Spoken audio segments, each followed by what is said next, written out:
Ya, kita lanjutkan ke catatan demokrasi, pemirsa. Kalau tadi disampaikan tidak hanya masukan, kritikan soal format di setiap segmen debat saja, tapi juga ada sejumlah pihak yang mengkritisi soal panelis yang tidak diberikan ruang yang begitu besar. Ini saya coba langsung mau ke Mbak Bivitri terlebih dahulu. Mbak, Anda sempat menolak pada saat ditawari menjadi panelis di debat Capres 2024, debat perdana. Alasan Anda? Ya, jadi 2019 kan sebenarnya saya juga panelis nih.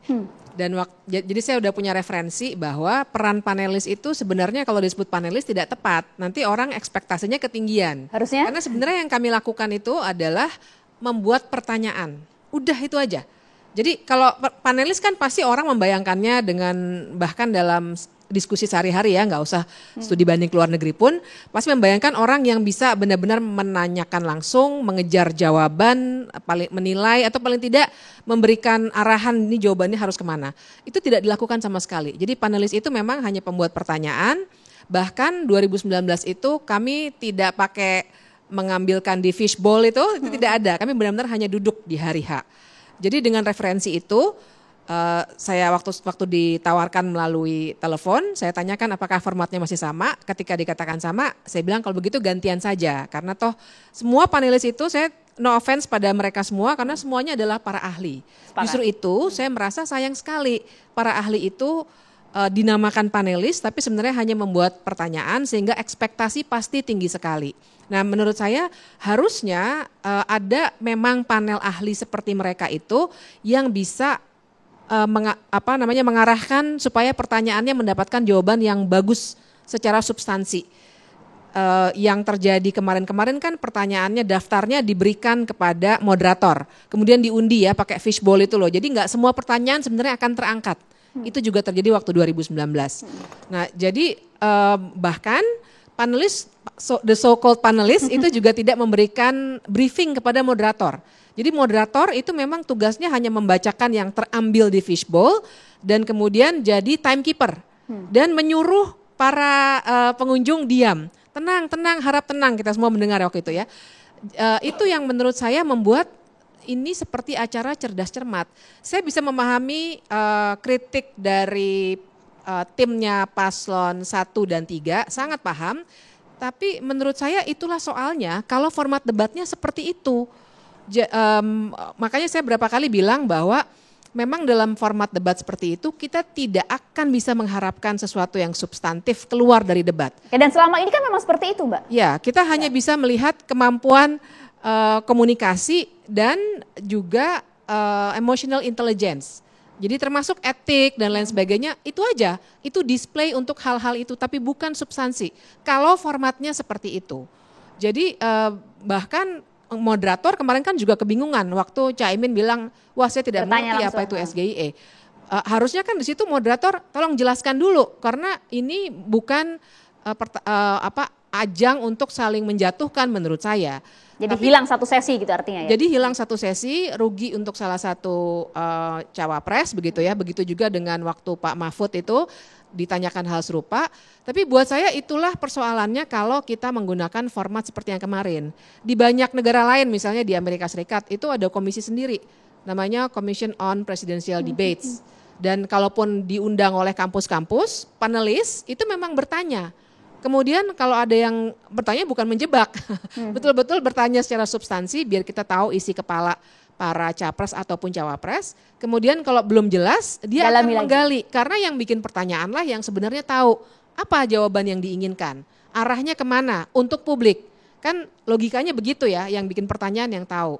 Tapi ketika yang bikin pertanyaan tidak diberi peran apa-apa selain mengambil pertanyaan dari fishbowl itu, ya itulah yang saya kira membuat debat kemarin itu tidak substantif dan saya kira juga peran moderator ya. Buat saya moderator kayaknya terlalu mungkin takut juga ya, kaku gitu dan betul-betul lihat jam gitu, maksudnya 2 menit begitu ya. Sehingga akhirnya bisa dimanfaatkan situasinya oleh orang-orang yang timnya sekuat Gibran. Karena menurut saya memang tidak etis ketika misalnya Gibran mempertanyakan hal-hal SGIE itu ya dan carbon capture dan lain sebagainya. Dan di titik kalau misalnya dikatakan kalau gitu kenapa enggak cawapres lainnya protes aja? Nah disitulah soalnya. Kalau kita jadinya harus selalu pasca debat mengevaluasi tapi kemudian tidak ada perubahan dan terus ada pelanggaran, itu berarti ada loopholes dalam aturan main debat itu. Itu yang belum jelas, itu tidak dibuat terang untuk semuanya, dan akhirnya juga tidak ada dampaknya untuk yang berikutnya. Nah, Fitri, kalau boleh saya bertanya, kenapa disebut tidak etis? Pertanyaan Karena tidak ada tadi. aturannya. Nah itu dia, kalau ada aturan, baru bisa kita menilai. Buat saya Sebuah kan pertanyaan etis itu beyond etis atau peraturan. tidak etis. Tapi misalnya carbon capture and storage, itu pertanyaan biasa. Buat saya etis itu beyond peraturan. Ya, Jadi tapi karena dimana, peraturannya tidak bisa ada, terus kita bisa ngasih pertanyaan yang menjebak, buat saya pertanyaan itu tidak etis. itu dianggap tidak etis. Menurut saya pertanyaan itu biasa saja. Karena itu di luar topik. Loh, bagaimana itu di luar topik? Saya bisa mendebat, itu jelas topik yang masuk di dalam green economy. Semua orang sekarang bicara, generasi milenial itu tentang green economy. Itu masuk di dalam industri hijau, itu masuk di dalam investasi hijau, sangat erat sekali. Ya. Dan itu sangat itu sangat topik ekonomi sekali. Baik. Dan regulasinya. Jadi menurut saya kalau dikatakan tadi tidak etis itu mungkin keliru pendapat. Ada di beberapa bagian sih, SGIE misalnya. Nah, itu juga itu sesuatu yang lain. Tapi sifatnya soal carbon jebakan. capture dan storage itu jelas pertanyaan yang menurut saya mengarah kepada ekonomi hijau. Tapi Kalau bagian SGI. yang mengatakan bahwa seperti merendahkan Pak Mahfud begitu ya. Nah, menurut saya itu katanya bagian-bagian mau yang tidak dinamis. etis. Menurut saya bukan merendahkan. Saya kira Saudara Gibran sangat sopan sekali. Dan kalau misalnya ada bagaimana ini tidak menjawab pertanyaan, saya kira itu wajar. Tadi saya kira semua pengen lebih dinamis katanya ya. Jadi menurut saya itu masih sangat di dalam satu koridor yang sangat-sangat terlalu sopan. Jadi gitu saya, ya, sebuah saya debat. melihat Maaf, pertanyaannya terlalu mudah, terlalu sulit itu sopan juga ya Bang ya? Loh, makanya itu kan bagian dari strategi di dalam debat. Orang dibebaskan bertanya untuk dan tidak ada aturannya, koridornya tidak boleh kamu bertanya yang adanya singkatan. Gitu, nah, itu yang Oke. itu yang saya katakan sebagai etik itu menurut saya melampaui aturan main. Nggak mungkin aturan main sedetail itu, tidak boleh nanya ini, tidak boleh nanya ini, tidak boleh nanya ini. Tapi ada batasan-batasan. Makanya kalau misalnya lomba debat tuh biasanya penilaiannya itu matter, method, manner. Nah, bagian manner ini yang juga bisa jadi penilaian di mana seorang pendebat itu apakah bisa membawa dirinya dengan baik tapi sesuai dengan etika. di dalam lomba debat kita kan selalu udah ada positioning pro dan kontra. Kalau di dalam lomba debat, saya dulu pernah ikut lomba debat gitu ya. Jadi selalu pro dan kontra sudah ditetapkan dengan tema tertentu. Nah, tetapi kalau ini tidak ada flow mau menggali. Jadi menurut saya, mohon maaf Bobi Fitri, tadi pernyataan tadi soal itu yang agak mengganggu saya, bahwa itu tidak etis. Menurut saya masih di dalam tataran yang sangat etis. Sudah dijelaskan tadi. Iya. Ya kalau buat saya itu berarti timnya Gibran memang berhasil menggunakan loopholes itu. Itu yang saya katakan, kalau formatnya seperti ini, saya yakin di debat ketiga, 4, 5, ini akan terus terjadi dengan format seperti ini. Peran moderatornya harusnya ya? Peran moderator itu satu, dan juga yang kedua adalah bagaimana supaya setiap paslon itu juga punya pegangan soal etik itu. Apa yang boleh ditanyakan dan apakah boleh menekan dengan cara-cara yang menggunakan singkatan yang memang tidak disangka, misalnya begitu ya, sesuatu di luar topik debat dan lain sebagainya. Itu buat saya loopholes yang memang tidak tercover, tapi kalau kita ukurannya adalah etik, buat saya itu di luar aturan main yang tertulis gitu, dan itu yang juga harusnya bisa dinilai oleh para pemilih nantinya. Apakah mereka adalah capres atau cawapres yang betul-betul bisa memenuhi model-model debat yang seperti itu. Oke, Pak Lamsa, Anda sepakat? Ya, Anda sepakat, Anda kan sempat menjadi panelis juga di debat kedua, debat cawapres kemarin ya. Baik, sudah, silakan. Mudah-mudahan mic-nya bisa terdengar. Pertama memang sama dengan Bi Fitri ya, saya berpikir ketika diundang terus saya lihat tahun 2019 kok kita pasif, tapi terjadi hiruk pikuk di luar. Saya berpikir akan lebih baik kalau saya terima untuk jadi panelis dan kemudian saya lihat satu persatu sehingga saya punya evidence untuk bagaimana harusnya debat ini gitu ya. Nah, saya mungkin agak cerita sedikit ini karena di luar sudah bilang ada bocor soal, ada apa, maka harus diklarifikasi ya. Iya, kesempatan saya untuk klarifikasi. kami itu diundang, terus kemudian pada hari Rabu malam kita mulai, Selasa malam mulai, dan kemudian bertemu dengan KPU dulu di situ, di satu tempat itu dijelaskan kemarin macam apa debatnya, dan kemudian masing-masing dari kita bersepakat udahlah kita tunjuk satu Bu Retno sebagai koordinatornya untuk memimpin satu proses membuat soal itu. Waktu membuat soal karena ada 6 tema, maka kita harus menentukan isu utamanya di masing-masing ini, karena hanya 6. Dan Anda kebayang ekonom itu nggak bisa ngomong satu fakta tanpa data. Sementara dibatasi 30 kata. Jadi memang kadang-kadang kita harus memformulasi sedemikian rupa sehingga tidak menghilangkan fakta-fakta, tapi juga bisa ada hal yang kontradiktif baru diturunkan jadi pertanyaan.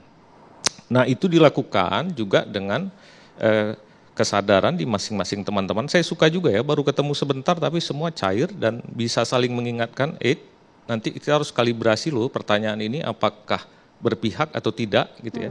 Karena kita semua kan memegang semua visi misi itu.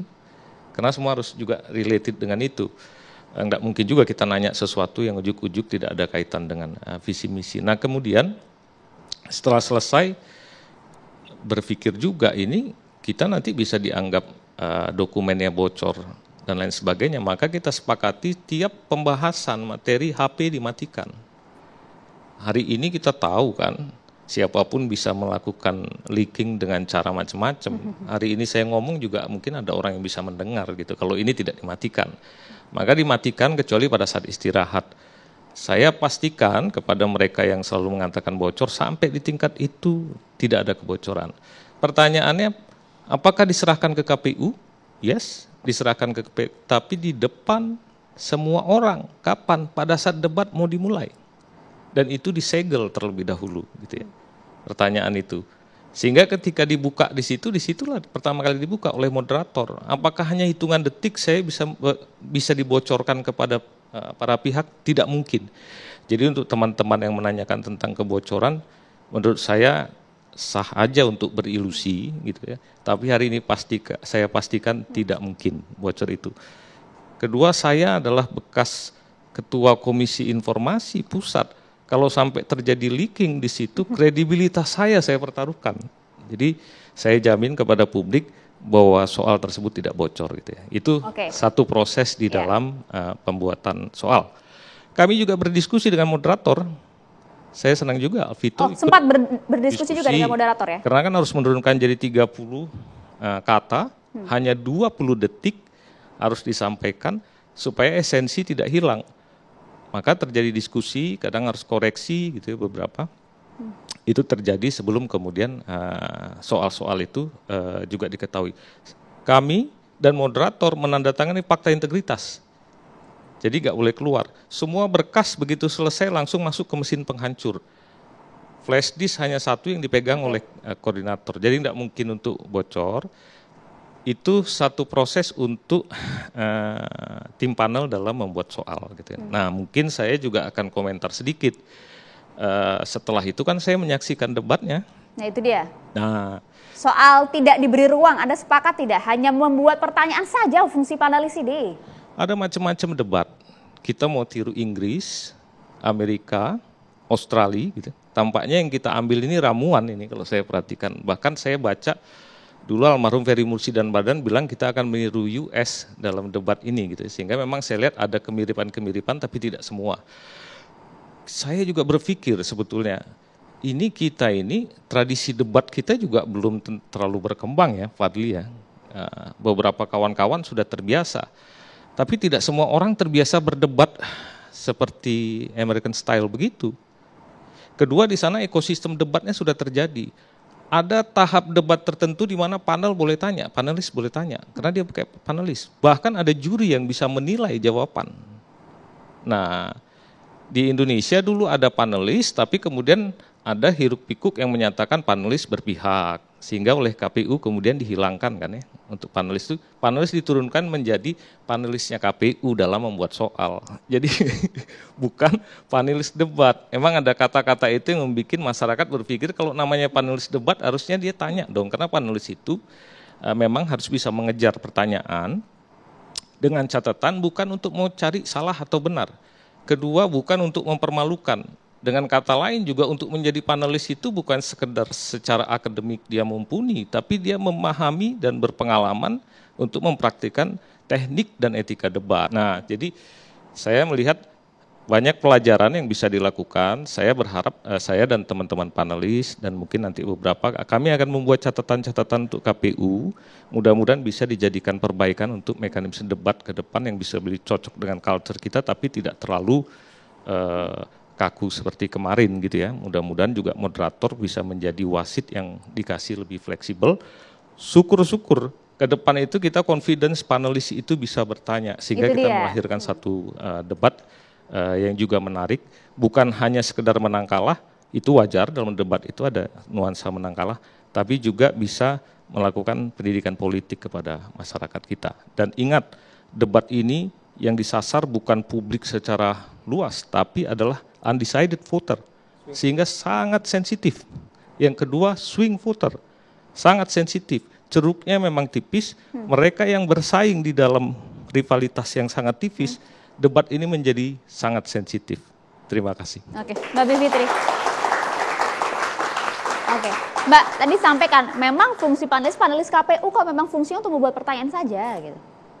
Ya, itulah mengapa kita harus mengevaluasi model debat ini. Memang betul, jadi sebenarnya pengalaman kami cenderung sama. Makanya waktu saya tanyakan apakah sama, ternyata perannya sama. Jadi memang betul dulu juga ada fakta integritas dan lain sebagainya sama.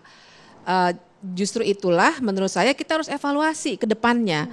Apakah ini adalah model yang tepat atau tidak. Kalaupun ini dianggap dari segi peran panelis mau dipertahankan, janganlah diberi nama panelis misalnya gitu. Bilang aja ini adalah tim perumus pertanyaan KPU. Nah itu jadi lebih clear. Sepakat. Jadi supaya kita tidak bias, jadi orang tidak punya bayangan yang berbeda dengan yang sesungguhnya apa yang dilakukan. Kira-kira gitu, saya sepakat, tidak ada masalah. Oke, menarik. Prof. Husnul juga harus menanggapi ya Prof ya, tapi biar waktunya lebih lengkap lagi usai jeda, sesaat lagi kita bersama kami di Catatan Demokrasi.